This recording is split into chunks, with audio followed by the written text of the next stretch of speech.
En esta presentación voy a referirme a infecciones en ginecología, específicamente enfermedad inflamatoria pélvica. Soy la doctora Victoria Paredes del Hospital Clínico de la Universidad de Chile. La enfermedad inflamatoria pélvica es una infección bacteriana que produce inflamación del tracto reproductivo, producto del ascenso de microorganismos desde la vagina y el cuello hacia el endometrio, trompas de falopio, ovarios y peritoneo pélvico, con un amplio rango de manifestaciones clínicas como son la endometritis, la salpingitis, oforitis, el absceso tubovárico, la pelviperitonitis y la perihepatitis. La prevalencia se ha visto que en los años 80 hubo un pic de casos en mujeres entre 15 y 29 años. En el año 2001, un total de 750.000 casos con 200.000 hospitalizaciones y más de 100.000 procedimientos quirúrgicos. En el año 2017, el Centro de Control de Infecciones de Atlanta mostró una prevalencia de un 4,4% en mujeres entre 18 y 44 años. Y en Chile tenemos un estudio del Dr. Ovalle que mostraba que entre un 2 a un 5% de las mujeres hospitalizadas en ginecología en un hospital público como el San Borja de Argarán eran a raíz de una enfermedad inflamatoria pélvica. ¿Cuáles son las consecuencias que tiene esta infección? Alrededor de 1 de cada 4 mujeres con diagnóstico de enfermedad inflamatoria pélvica tienen unas secuelas a largo plazo. Dan cuenta entre un 30 y un 40% de los casos de infertilidad. Se calcula que el 50% es el 50% responsable de los embarazos ectópicos y son causa importante de dolor pélvico crónico. El costo es muy importante, que establecido en estudios que se han hecho en Estados Unidos.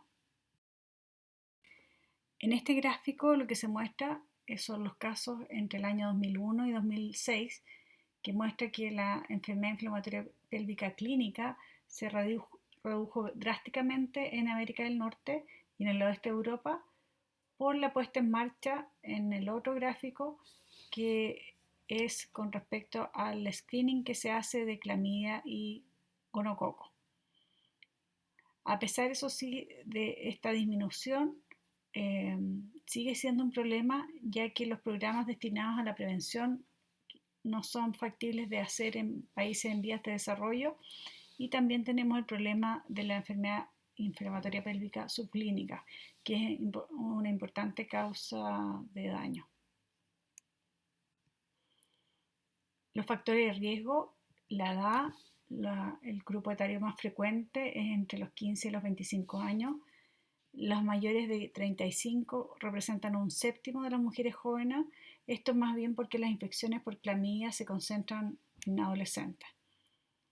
En la posmenopausia el riesgo es muy bajo, y en estos casos hay que considerar cáncer de ovario, miomas, diverticulitis o cáncer colorectal. La actividad sexual, la verdad es que mujeres con abstinencia o pareja monógama tienen muy bajo riesgo. La edad precoz de inicio de actividad sexual sería un factor de riesgo. La promiscuidad, más de 2 parejas sexuales en los últimos 6 meses, aumenta el riesgo de 3 a 20 veces, y en algún momento en algún estudio apareció que la frecuencia coital más de 6 a la semana también aumentaría el riesgo, pero esto último no está confirmado. El antecedente de un episodio tiene un riesgo de recurrencia de 1 de cada 4 mujeres. Y el uso de dispositivos, la verdad es que se ha visto que los dispositivos actuales causan un leve aumento de riesgo de enfermedad inflamatoria pélvica, y está limitada más bien al periodo de inserción, entre 21 a 30 días post inserción, y esta ocurrencia tiene una incidencia variable que va de 1% a 1 en 1000, y se pensó que administrando profilaxis antibiótica durante la colocación podría ser útil. Sin embargo, la evidencia mostró que no es así. Esto se basa en un metaanálisis que mostró que la profilaxis disminuyó el número de consultas por enfermedad inflamatoria pélvica, pero no redujo realmente la incidencia de los episodios. Como factores protectores tendríamos el embarazo, y esto debido por la presencia del tapón mucoso y la decidua, que disminuye la ocurrencia a partir de las 12 semanas en adelante. La esterilización quirúrgica protege la infección de la trompa distal, pero no del síndrome de enfermedad inflamatoria pélvica. La verdad es que no se ve afectado. El uso de condón, su uso consistente disminuye la posibilidad de ITS, por lo tanto la posibilidad de contagio y ocurrencia de una enfermedad inflamatoria pélvica. Previene el 50% de las infecciones cervicales por gonococo y clamidia, pero su uso consistente es bajo. Solo un 31% de las mujeres no casadas entre 20 y 24 años lo ocupa. Los anticonceptivos, la verdad es que hay varios datos. Se asocia a un 50% de reducción de riesgo de enfermedad inflamatoria pélvica por el aumento de la viscosidad del moco, disminuyen el flujo menstrual y el flujo retrógrado, pero hay datos que los anticonceptivos y la enfermedad inflamatoria pélvica tiene una relación compleja porque hay algunos estudios que muestran el doble prevalencia de infecciones cervicales por clamidia y gonococo en estas pacientes. Tenemos que la endometritis asintomática es 4 veces mayor en las usuarias de anticonceptivos orales, aunque la salpingitis se reduce 5 veces. Las usuarias de anticonceptivos orales desarrollan enfermedad inflamatoria pélvica más frecuente, pero la severidad de la infección está sustancialmente disminuida. Y el uso de progestina sola disminuye el riesgo por el cambio del moco cervical, ya que evitan el ascenso de infecciones al tracto superior. La etiopatogenia de la enfermedad inflamatoria pélvica principalmente es canalicular o ascendente. Microorganismos que colonizan el canal endocervical, el endometrio o el endosalpinx van hacia la cavidad peritoneal. Este es el mecanismo principal del gonococo. Como se ve en esta imagen, espermatozoides con gonococo adheridos a su estructura que llegan a la cavidad pélvica como verdaderos caballos de Troya, y también explicarían la mayor frecuencia de contagio de hombre a mujer. El coito y la menstruación retrógrada también son un mecanismo importante de movimiento de microorganismos desde el tracto genital inferior hacia el superior. Otra vía de propagación sería la linfática, por los vasos linfáticos que están desde la región cervical y de la cavidad uterina hacia los ganglios linfáticos, hacia la base del ligamento ancho, ovario, trompa y en la superficie peritoneal.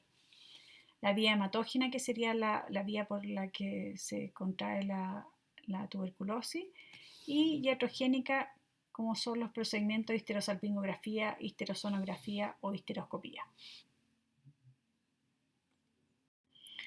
La fisiopatología de la enfermedad inflamatoria pélvica, las bacterias que producen inflamación y edema de las vellosidades en la trompa, lleva a una isquemia de la microcirculación de esta trompa. La isquemia disminuye el oxígeno y el potencial redox, lo que favorece la multiplicación de bacterias anaerobias y produce una rotura de la membrana basal y lo que permite el desarrollo de abscesos submucosos. La inflamación de la serosa y el edema de la zona del infundíbulo puede provocar obstrucción tubaria con graves consecuencias en la fertilidad, como lo muestra esta fotografía de microscopía electrónica, en que se ve arriba un epitelio de una trompa normal, los cilios indemnes, y abajo la trompa posterior a un episodio de enfermedad inflamatoria pélvica, como se ve en la ausencia de cilio, lo que explicaría la mayor incidencia de infertilidad por alteración del transporte de gametos y mayor también incidencia de embarazo ectópico. Esta es una clasificación clínica y etológica de la enfermedad inflamatoria pélvica. Tenemos la enfermedad inflamatoria pélvica aguda, que es la que se desarrolla con menos de 30 días de duración.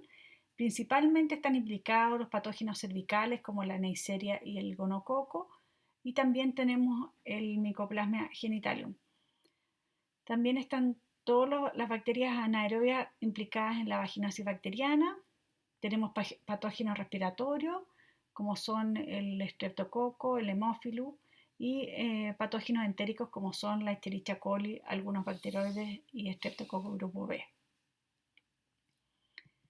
Del total de las enfermedades inflamatorias pélvicas agudas, el 85% son por ITS cervicales y vaginosis bacteriana y un 15% por microorganismos entéricos o respiratorios.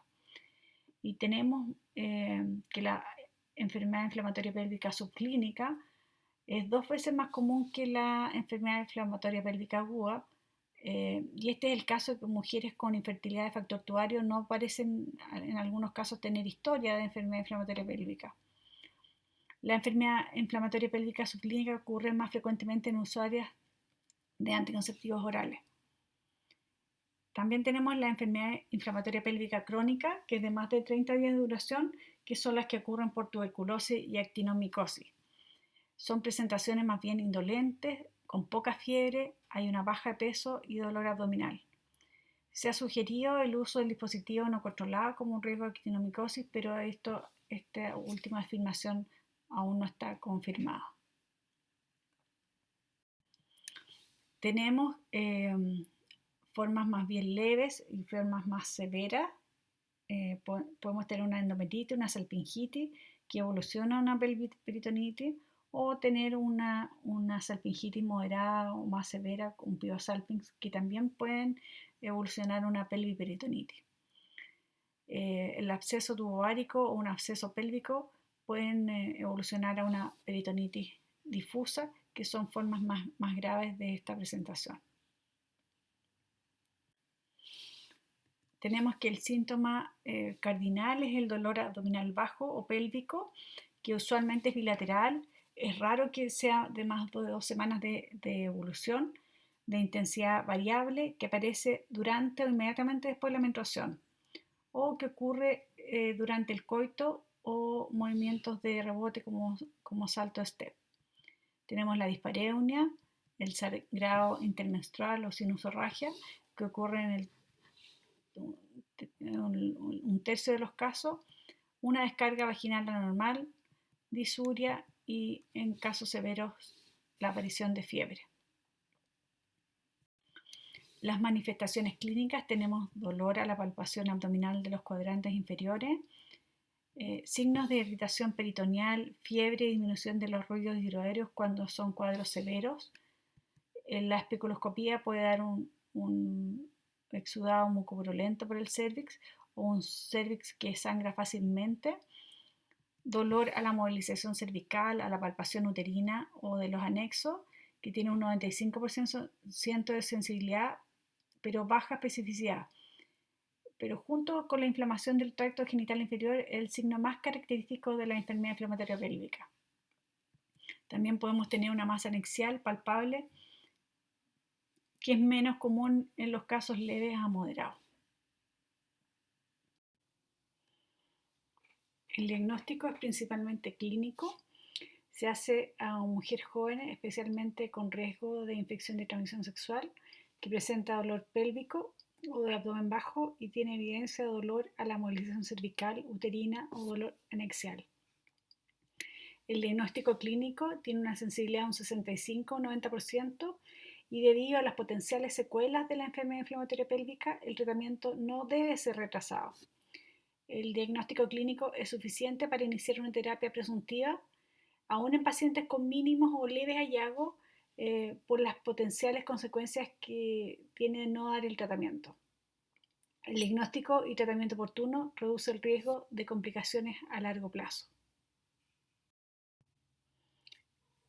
Existen criterios en la CDC como criterios mayores con suficiente 1, que es la sensibilidad a la movilización cervical, sensibilidad uterina o sensibilidad anexial, y se podría adicionar un criterio menor, aunque esto aumenta la especificidad, disminuye la sensibilidad del diagnóstico. Y estos son temperatura mayor de 38,3, flujo cervical anormal o descarga vaginal, aumento en los leucocitos en flujo vaginal de 15 a 20 por campo de mayor aumento, VHS elevada sobre 40, PCR sobre 60. Estas sobre todo aumentan la especificidad del diagnóstico, pero no son exámenes particularmente específicos. La PCR de 60 y VHS más de 40 tiene una especificidad de un 61% para enfermedad inflamatoria pélvica severa. Y también la confirmación de gonococo o clamidia tiene un valor predictivo positivo de un 50%. Las imágenes pueden ayudar a evaluar otras causas de dolor pélvico o complicaciones como son el absceso tubovárico. Sin embargo, la ausencia de hallazgos consistentes con la enfermedad inflamatoria pélvica no descarta la posibilidad de este diagnóstico y no debe ser una razón para retrasar el inicio de la terapia empírica. El ultrasonido es la técnica más estudiada para evaluación de la enfermedad inflamatoria pélvica aguda sobre todo. La interpretación de los hallazgos al ultrasonido es operador dependiente y hay mínimos cambios que en la enfermedad inflamatoria pélvica no complicada. Pueden haber hallazgos como engrosamiento de las trompas o fluido dentro de la trompa o signos de rueda de carreta o un complejo tubovárico. También el Doppler es útil porque demuestra aumento de la vascularización, que muestra hiperemia, que es sugerente del diagnóstico. La TAC y la resonancia son más bien limitadas, pero sirve para descartar otros diagnósticos en mujeres con presentaciones atípicas o más severas y sirve para descartar diagnósticos diferenciales. La laparoscopía, a pesar de que tiene un valor para confirmar la enfermedad inflamatoria pélvica, no es lo suficientemente sensible para considerarla un gold standard. La especificidad es alta, pero la sensibilidad es baja, como un 50% comparada con la histología de la fimbria, porque no es capaz de detectar endometritis o salpingitis iniciales. Puede mostrar eritema, edema y adherencia o exudado purulento en el fondo saco y las fimbrias anormales. Pero es un procedimiento invasivo, particularmente una condición que no garantiza que se realice una intervención quirúrgica y no es universalmente disponible en la urgencia. También depende mucho del expertise del cirujano y la capacidad de resolución. La laparotomía y la cultocentesis y la biopsia endometrial. Solo para evidenciar endometritis que pueden estar asociadas a salpingitis. No se hace realmente de rutina porque la correlación tampoco es 100% y hay una demora en el procesamiento de la biopsia.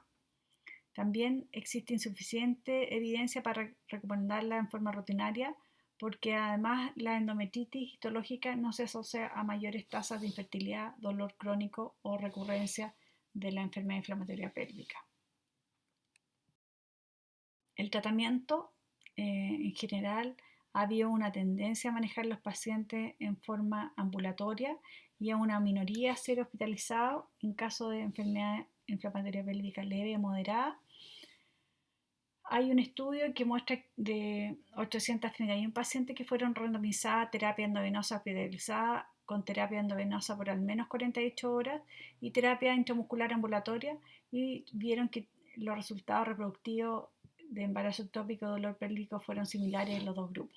Por lo tanto, el tratamiento ambulatorio tiene tanta efectividad como el hospitalizado. Sin embargo, hay situaciones más severas en que sí se requiere hospitalización. No olvidar dar muy bien las indicaciones porque se requiere una adherencia importante al tratamiento antibiótico en las pacientes ambulatorias, también indicar abstinencia sexual y también el screening de otras infecciones de transmisión sexual como son la sífilis, el VIH y la hepatitis B. Estos son los esquemas propuestos por el CDC. El tratamiento empírico sería una combinación de antibióticos de amplio espectro para cubrir patógenos involucrados como son la clamidia, el gonococo y los anaerobios. La cefalosporina de tercera generación tiene una cobertura limitada para los anaerobios, por lo que debe considerarse incluir el metronidazol. La cefoxitina es una cefalosporina de segunda generación, tiene una mejor cobertura para anaerobios que la ceftriaxona y esta última tiene una cobertura contra el gonococo.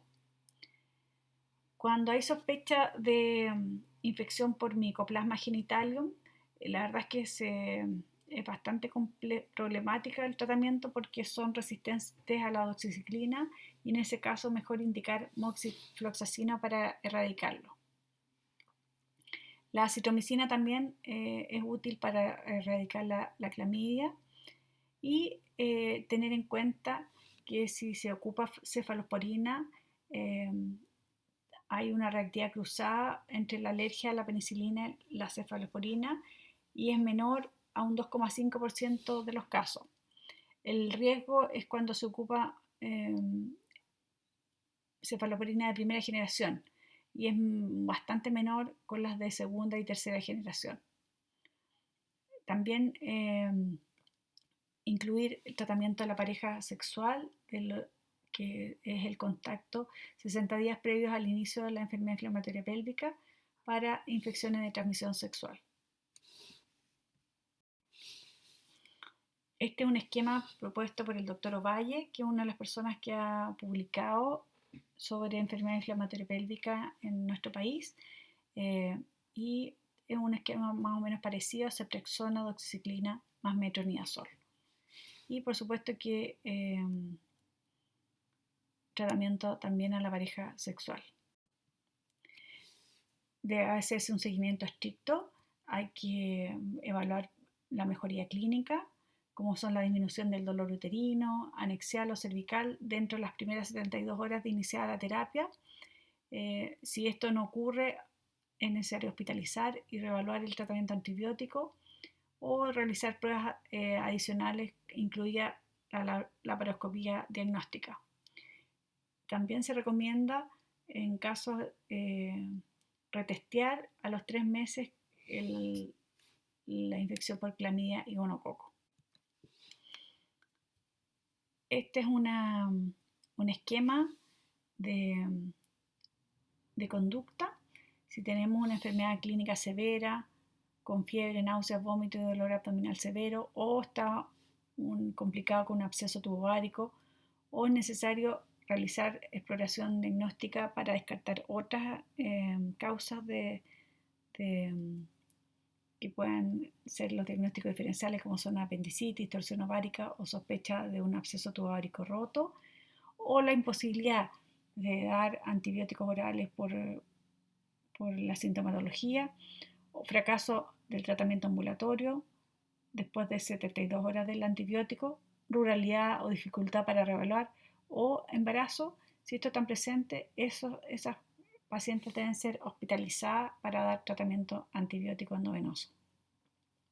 Si además está presente un absceso pélvico, infección por tricomona o vaginosis bacteriana, debe incluirse el tratamiento obligatorio con metronidazol. Y también si se va a dar tratamiento ambulatorio, también debe incluirse en los casos de infección por tricomona y vaginosis bacteriana el metronidazol mandatorio en los antibióticos utilizados.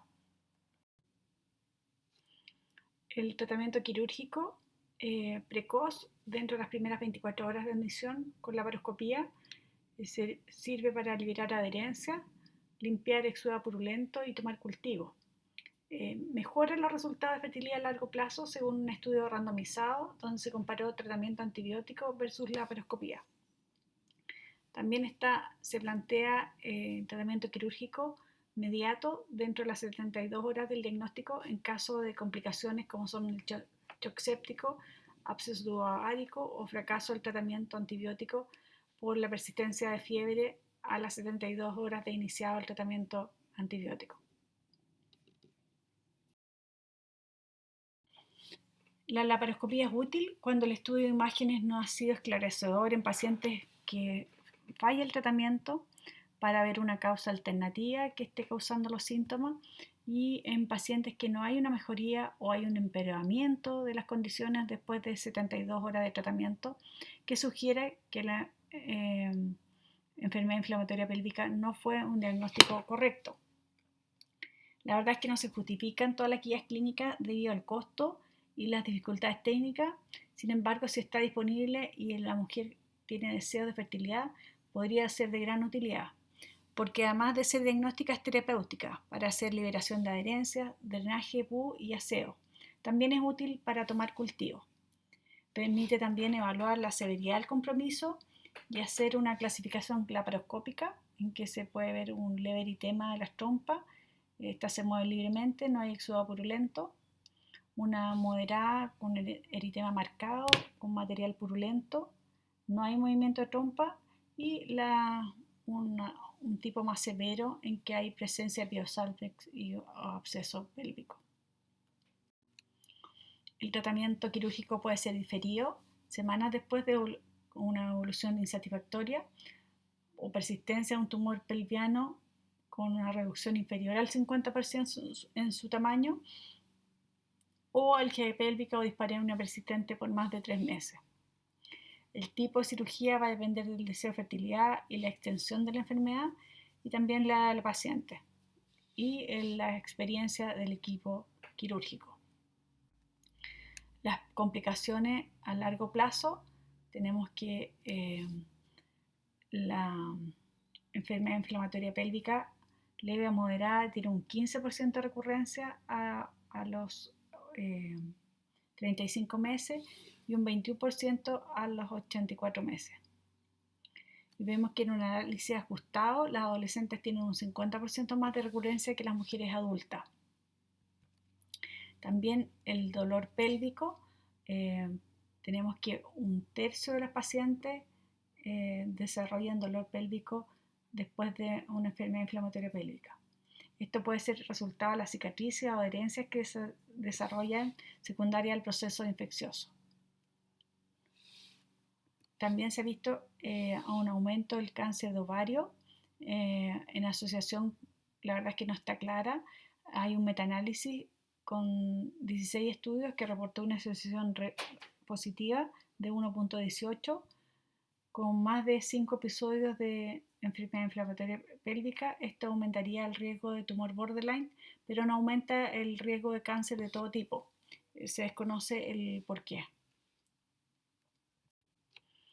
Los factores de riesgo de infertilidad, tanto la enfermedad inflamatoria pélvica sintomática y asintomática, causan un daño permanente a la trompa, especialmente el endosalpinx, con la pérdida de cilios y fibrosis y oclusión que lleva a hidrosalpinx.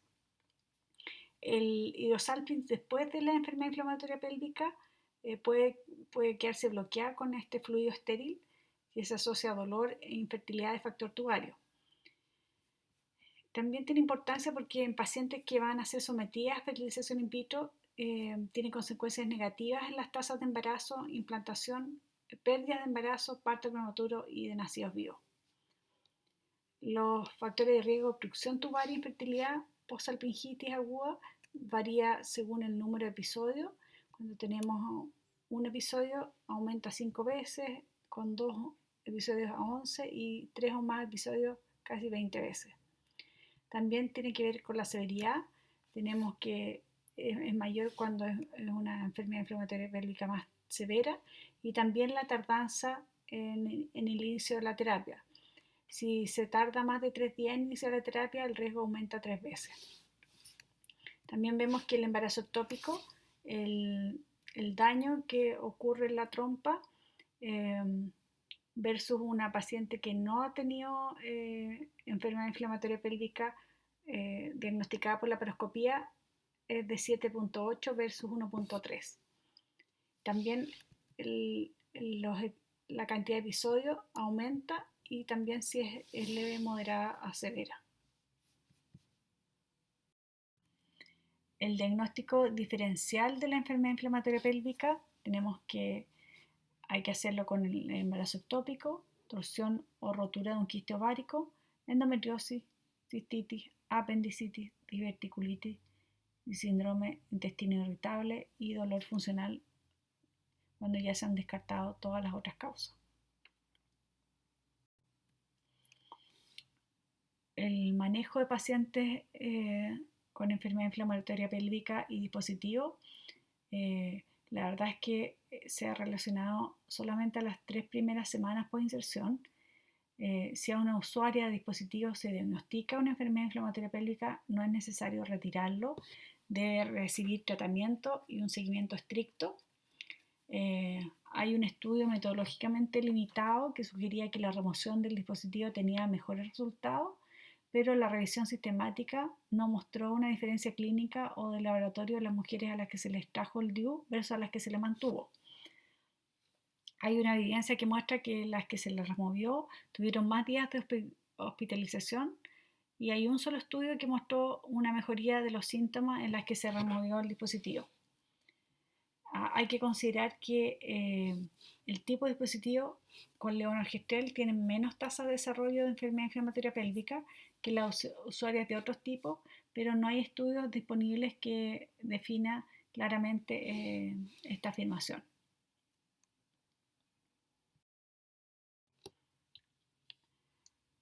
El absceso tuboárico es una masa infecciosa del anexo que puede ser secuela de una enfermedad inflamatoria pélvica, también como complicación de otros órganos. Es una condición severa con riesgo de muerte que requiere un manejo más bien agresivo, puede ser médico o quirúrgico. Hay que saber que antes del tratamiento antibiótico de amplio espectro, el manejo del absceso tuboárico era totalmente quirúrgico, con una mortalidad que era de un 50%. Ahora es raro que la mortalidad ocurra en absceso tuboárico no roto, y cifras que no son más bien antiguas habla de una mortalidad que va de 1 a un 3%.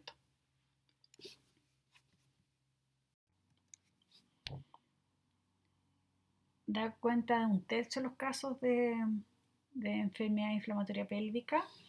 En un estudio noruego, entre el año 90 y 2002, mostró una disminución de la hospitalización por enfermedad inflamatoria pélvica, pero un aumento de un 26 a un 43% de la hospitalización por absceso tuboárico. El grupo etario es más o menos parecido a la enfermedad inflamatoria pélvica y tienen factores de riesgo similares. Y algunos datos que muestran que es más probable en mujeres portadoras de VIH.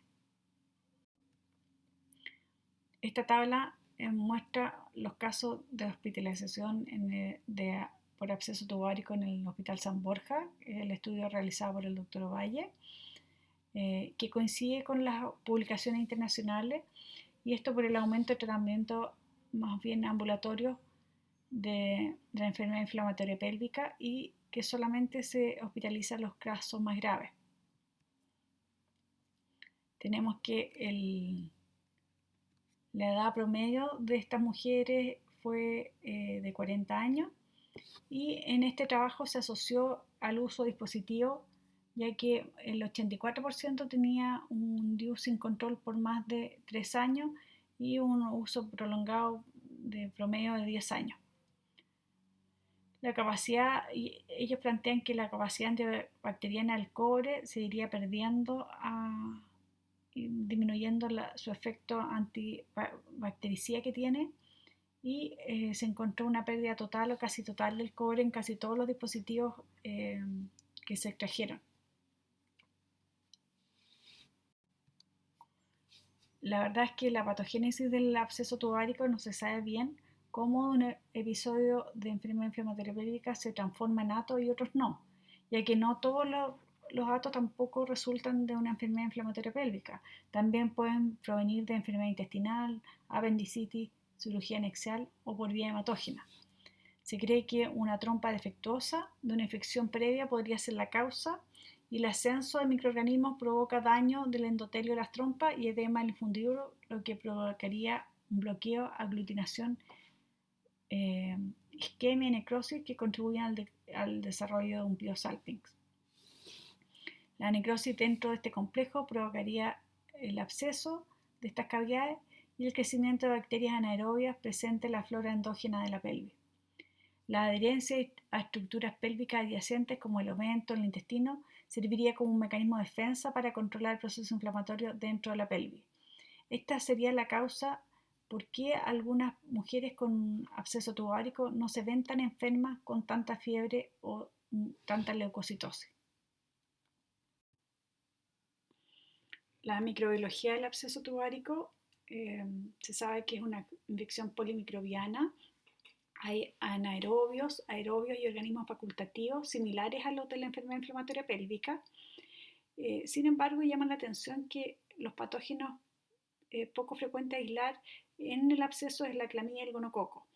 Estos más bien actuarían como un facilitador del ascenso de otros microorganismos como los presentes en la vaginosis bacteriana, y tenemos que pacientes que tienen absceso tubovárico, en el absceso el gonococo estaba 3,8% presente, sin embargo en el cuello lo teníamos 31% de los casos presentes. Otros microorganismos aislados son la Escherichia coli, los bacteroides, los streptococos y los estreptococos anaerobios. La Escherichia coli es común aislarla en los abscesos tubáricos rotos y frecuentemente causan sepsis a gram negativo. Se ha visto que los actinomyces se asocian, según el doctor Valle, al uso prolongado de los dispositivos.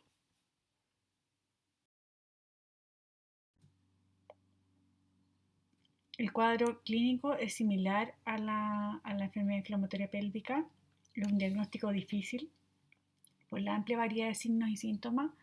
Puede ser los mismos que la enfermedad inflamatoria pélvica o la presentación clásica: dolor abdominal, abdomino pélvico, masa pélvica y fiebre.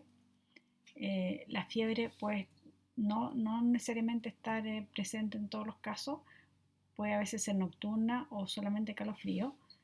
La descarga vaginal, náuseas, vómitos y dolor abdominal bajo, que es un síntoma bastante sensible, sangrado anormal y sensibilidad uterina o escasa movilidad del aparato genital.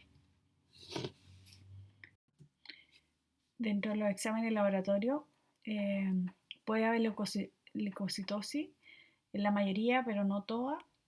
Un hemograma con leucocitos normales puede estar en el 23% de los casos. La PCR, en un estudio de corte prospectivo de 94 pacientes con enfermedad inflamatoria pélvica, la PCR fue el factor predictivo de datos más sensible, seguido por la leucocitosis y la VHS. La PCR mayor de 49 sugiere la presencia de datos con un 85% de sensibilidad y un 93% de especificidad. También el aumento de la PCR durante la hospitalización es un indicador de falla del tratamiento antibiótico y la necesidad de una intervención quirúrgica. También realizar test para determinar gonococo y clamidia. Las imágenes, lo más usado es el ultrasonido y el TAC. Depende de la institución y la expertise de los especialistas. Se recomienda realizar la misma modalidad en el seguimiento para permitir comparaciones objetivas en el tiempo. El ultrasonido es considerado en primera línea en imágenes porque permite buenas imágenes, es menos costosa que el TAC y no expone a la radiación. Es útil también para descartar quiste ovárico, embarazo ectópico o miomas con degeneración. El TAC se prefiere cuando no se puede descartar, por ejemplo, apendicitis, flegmón o absceso asociado a enfermedad inflamatoria intestinal. Y también puede mostrar cambios sugerentes de rotura o presencia de absceso también en la pared. El tratamiento antibiótico debe ser de amplio espectro, es el pilar fundamental del tratamiento una vez hecho el diagnóstico. Antes, en los años 80, 90, el tratamiento era siempre además quirúrgico, histerectomía total, nasalpingoforectomía bilateral, pero la verdad es que esto tiene alta morbilidad, implica infertilidad y menopausia prematura. Los criterios para tratar el absceso tubovárico con antibióticos solo son pacientes hemodinámicamente estables, sin signos de rotura, abdomen agudo o sepsis durante todo el tratamiento. Tiene que haber una mejoría clínica con el antibiótico, elegir pacientes premenopáusicas, El tamaño del absceso predice el éxito del tratamiento antibiótico solo. En el 70% de los casos hay un éxito con el tratamiento antibiótico, solo depende de si está más irrigado o menos irrigado. Cuando un hato más vascularizado tiene mayor probabilidad de éxito el tratamiento antibiótico solo. También la clindamicina, el metronidazol y la cefoxitina tienen mejor llegada al absceso tubaríco y preferir tratamiento triasociado. Con respecto al tamaño del absceso y el éxito del tratamiento antibiótico o solo la necesidad de drenaje, hay varias publicaciones con distintos tamaños que muestran la posibilidad de éxito solo con antibiótico. En el primero hubo estudios observacionales que mostraban que abscesos de más de 9 centímetros tenían la probabilidad de requerir cirugía en un 60% versus los de menor de 9 centímetros que era bastante menor.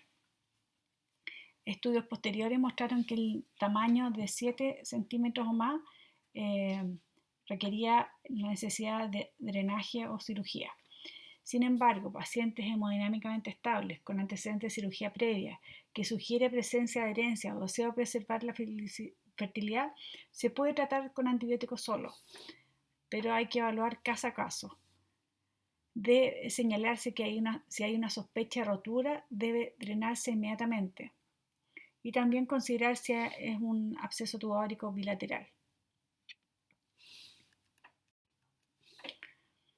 Una cápite especial es el absceso tubárico en la posmenopausia. La posibilidad de malignidad es mayor. Hay que plantear la posibilidad de procedimiento de estadiaje o plantear un mínimo procedimiento de drenaje. Si es baja la probabilidad de malignidad, podría tratarse con antibióticos solo, pero debe hacerse un seguimiento con imágenes y se requiere que se demuestre una resolución completa de la masa pélvica. Si se decide hacer cirugía, durante la cirugía debe plantearse biopsia por congelación y explorar la cavidad abdominal pélvica completa buscando metástasis. Y si se encuentra alguna malignidad, la cirugía debería hacerla un oncólogo. El tratamiento antibiótico del Biosalpix y del hato, según el CDC.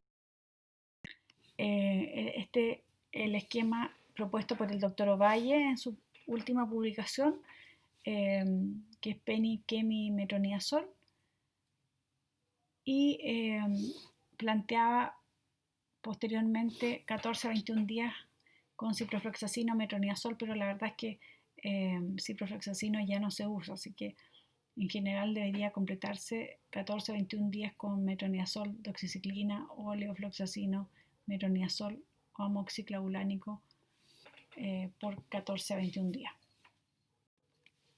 Debe hacerse una monitorización estricta de estas pacientes, evaluar los signos vitales, hemograma y VHS diario, también PCR, y imágenes cada 3 días para ver la evolución del absceso y su tamaño.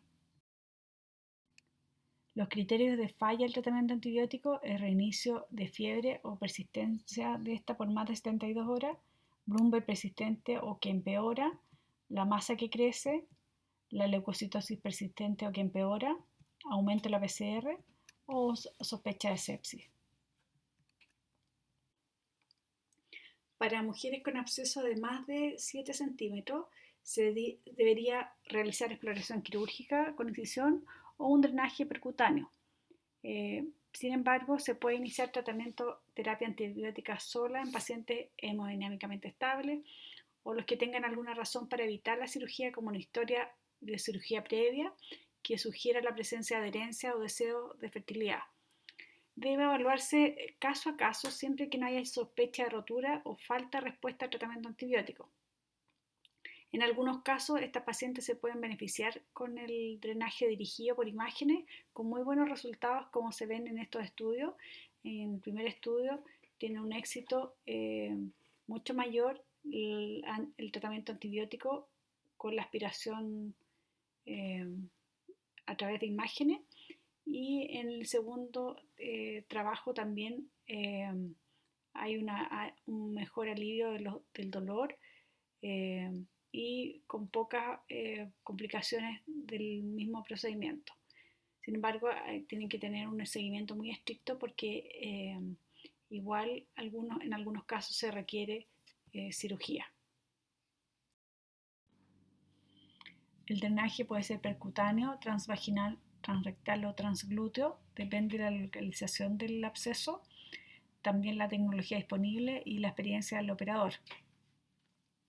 Debe incluir hacer estudio microbiológico, incluido anaerobio, de una tasa de éxito alto cuando son abscesos tubáricos pequeños y uniloculares, y también pueden tener complicaciones como peritonitis y sepsis y requerir también cirugía, así que requiere estar un seguimiento muy estricto. La sospecha de rotura o sepsis es una complicación más o menos grave. Se refiere al absceso que comienza a filtrar contenido a la cavidad abdominal y que requiere exploración quirúrgica inmediata. Esta rotura puede ser un goteo lento o rápido, no es típico que reviente en forma abierta, en forma intempestiva. La mayoría se presenta como un abdomen agudo o signos de sepsis. Es una emergencia de riesgo vital que requiere una intervención inmediata. La rotura ocurre en el 15% de los casos y la sepsis entre un 10 a un 20%. Se sospecha por dolor de inicio agudo, con dolor abdominopélvico a la palpación, la falla de respuesta o poca respuesta al antibiótico, leucocitosis con desviación izquierda, PCR que va en aumento durante la hospitalización, y el ultrasonido es el método de preferencia. Sin embargo, el ATAC puede evaluar mejor las imágenes que de contenido pus y absceso de la pared pélvica. En caso de sospecha de rotura o sepsis, iniciar el tratamiento antibiótico inmediatamente antes o durante la exploración quirúrgica. En paciente inestable, el tratamiento quirúrgico no debe retrasarse por la administración de antibióticos. La decisión del tipo de incisión es muy importante para permitir una visualización completa de la pelvis, elegir una transversa meilat o la laparotomía media infraumbilical. Si hay posibilidad de laparoscopía, esta puede ser exitosa en pacientes sin evidencia de rotura. Depende más bien de la experiencia del cirujano, ya que son procedimientos bastante complejos, involucra varios órganos y tejido inflamado. Y la experiencia del ginecólogo no debe ser desestimada, incluso la cirugía abierta, por la gran distorsión que tienen los tejidos. Esto está muy fluidable y se dificulta la separación de los planos. Muchas veces es necesario estar asistido por cirujano coloproctólogo o urólogo para el manejo de las posibles complicaciones como perforaciones o daños en los órganos vecinos. Debe tomarse cultivo, enviar todos los tejidos extraídos a anatomía patológica, sobre todo en pacientes posmenopáusicas por el riesgo de alguna tumoración maligna. El tipo de tratamiento que se vaya a hacer, histerectomía total más salpingoforectomía bilateral, eso se puede plantear en pacientes que ya cumplió su paridad y que tenga poco riesgo de complicaciones, versus una salpingoforectomía unilateral. Como una recomendación, se requiere cerrar la fascia con monofilamento no absorbible o sutura de lenta absorción, manejar la herida operatoria, que puede ser cerrada en forma, dejarla abierta y cerrarla con segunda intención para evitar infección de la herida operatoria, y dejar un drenaje de la zona. Las complicaciones graves del absceso tubárico son absceso de herida operatoria, reoperación por absceso residual, lesión intestinal, infección pleuropulmonar, sepsis y lesiones vesicales. El diagnóstico diferencial del absceso tubárico: el embarazo ectópico, apendicitis aguda con plastrón apendicular, quiste ovárico, endometriosis, diverticulitis, enfermedad inflamatoria intestinal, torsión ovárica, quiste ovárico roto y pielonefritis. Como conclusión, tenemos que la enfermedad inflamatoria pélvica es una infección necesaria prevenir y diagnosticar y manejar adecuadamente para evitar las consecuencias que conlleva la fertilidad y las complicaciones que pueden tener riesgo vital.